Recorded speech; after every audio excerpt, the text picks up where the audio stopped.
Dear YouTube viewers, मुसाफिर publication पर आपका स्वागत है। क्लाइमेक्स पर नरेंद्र मोदी जी का भाषण है, उसी से शुरुआत हो रही है। पार्ट 1 में आपने देखा, दूसरा पार्ट देखिए। The whole thing is that नोटबंदी कहानी मैंने लिखी है। थैंक यू तक पूरा देखिए, लाइक कीजिए, शेयर कीजिए, सब्सक्राइब कीजिए। पार्ट 2 मेरे भाषण पार्ट 2 भाषण क्लाइमेक्स पर पहुंचता है।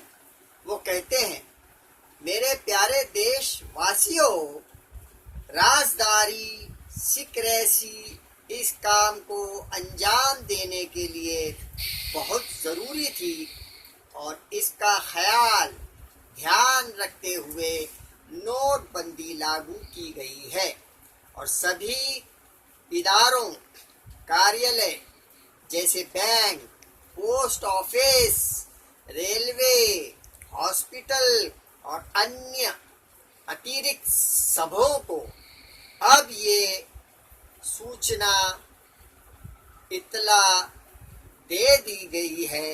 रिजर्व बैंक पोस्ट ऑफिस को बहुत से इंतजामात प्रबंध करने हैं बहुत कम वक्त के नोटिस पर, इसलिए वो 9 नवंबर को सारे बैंक पब्लिक के लिए बंद रहेंगे। इससे थोड़ी तकलीफ आप लोगों को होगी। भाषण समाप्त होता है। वो कहते हैं, मेरे प्यारे देशवासियों, 1000 का नोट चलन में नहीं रहेगा। 500 और 2000 के नोट नई डिजाइन के साथ परिचित होंगे, इंट्रोड्यूस होंगे। ये हमारे लिए मैटर ऑफ कंसर्न, चिंताजनक मामला है कि करप्शन और काला धन हमारी जिंदगी, जीवन के हिस्से, भाग के तौर पर स्वीकार कर लिया गया है। ये और इस तरह की सोचने, विचारों ने हमारी सियासत, पॉलिटिक्स, व्यवस्थापन, एडमिनिस्ट्रेशन और हमारे समाज पर बुरा असर डाला है। जैसे दीमक ज़दा होना, दीमक का लगना। हमारा कोई भी शोबा, विभाग इस दीमक से बचा हुआ नहीं है। समय के साथ साथ हमने देखा है कि जब एक एवरेज नागरिक को अगर बेईमानी और वक्ती तकलीफ को बर्दाश्त करने के बीच चुनने का अवसर आता है, तो वो हमेशा वक्ती तकलीफ को आगे रखते हैं, वो बेईमानी को सपोर्ट नहीं करते हैं। एक बार फिर मुझे दावत न्योता देने दीजिए कि हम इस त्याग और देश को साफ सुथरा करने में अपना योगदान दें, जैसा कि आपने दिवाली के समय अपने आसपास के वातावरण को साफ सुथरा किया है। आइए वक्ती तकलीफ को अनदेखा करें। आइए यकजहती, एकात्मता और विश्वास के इस पर्व को, त्योहार को मनाएं, शिरकत करें, इसमें भाग लें। आइए आने वाली नस्ल, जनरेशन को डिग्निटी, वक़ार के साथ रहने के काबिल बनाएं। आइए करप्शन और काले धन से लड़ें। आइए इस बात को सुनिश्चित बनाएं कि कौमी दौलत, देश की दौलत गरीबों के फायदे के लिए होगी, गरीबों के फायदे के लिए होगी। आइए कानून पसंद नागरिकों को उनका हिस्सा मिलने के काबिल बनाएं। मुझे 125 करोड़ भारतीय जनता पर विश्वास है और मुझे पूरा यकीन है कि हमारा देश कामयाब होगा।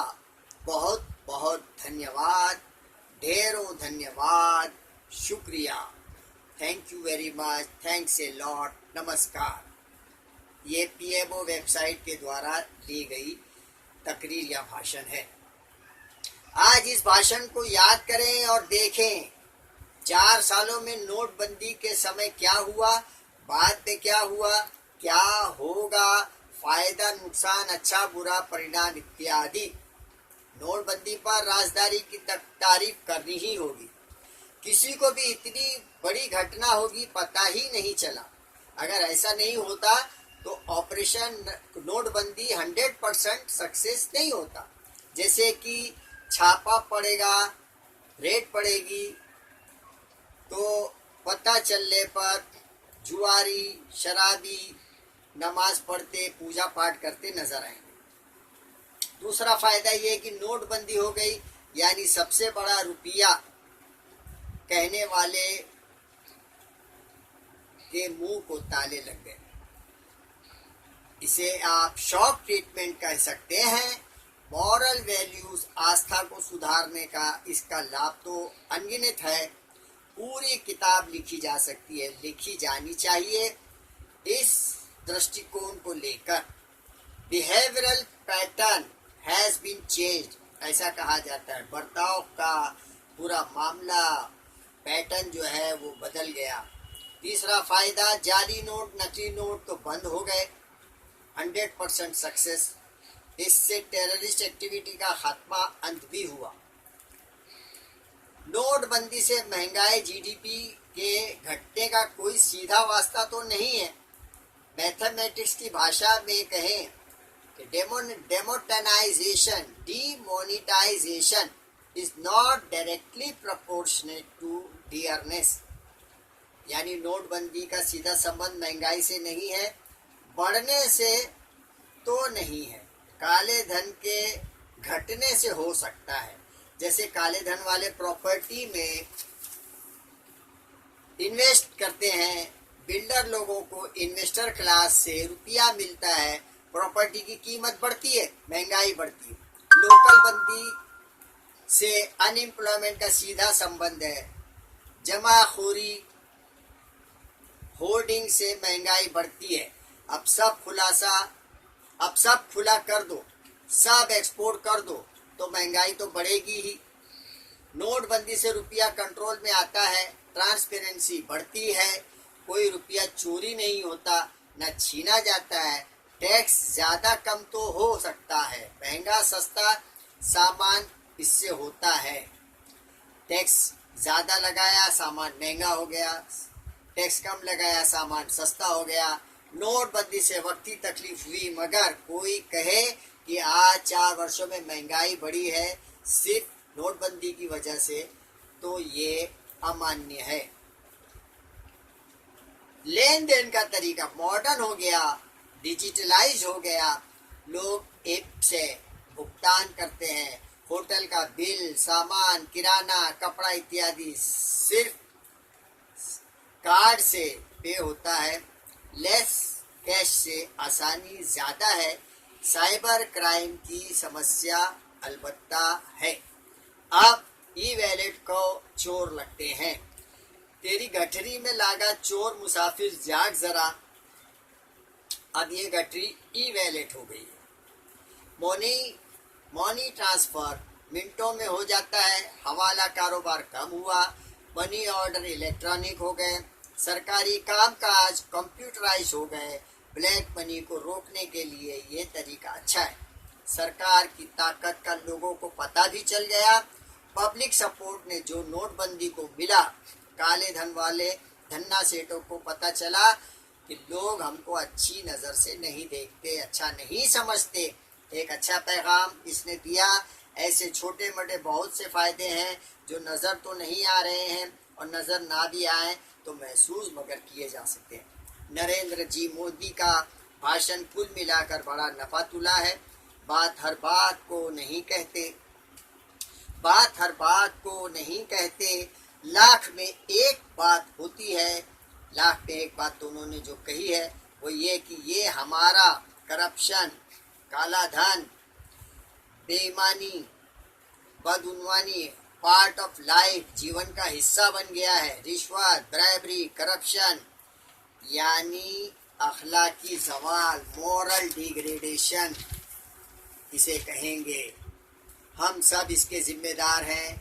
इसमें सरकार का दोष नहीं है, केवल हम काले धन वालों का स्वागत करते हैं, इलेक्शन में जीत दिलवाते हैं, हम अपना काम निकालना जानते हैं रिश्वत के बल पर, करप्ट ऑफिसर म्यूनिसिपल कॉरपोरेटर को लखपति बना देखते हैं, कुछ भी नहीं कहते, कुछ भी नहीं करते।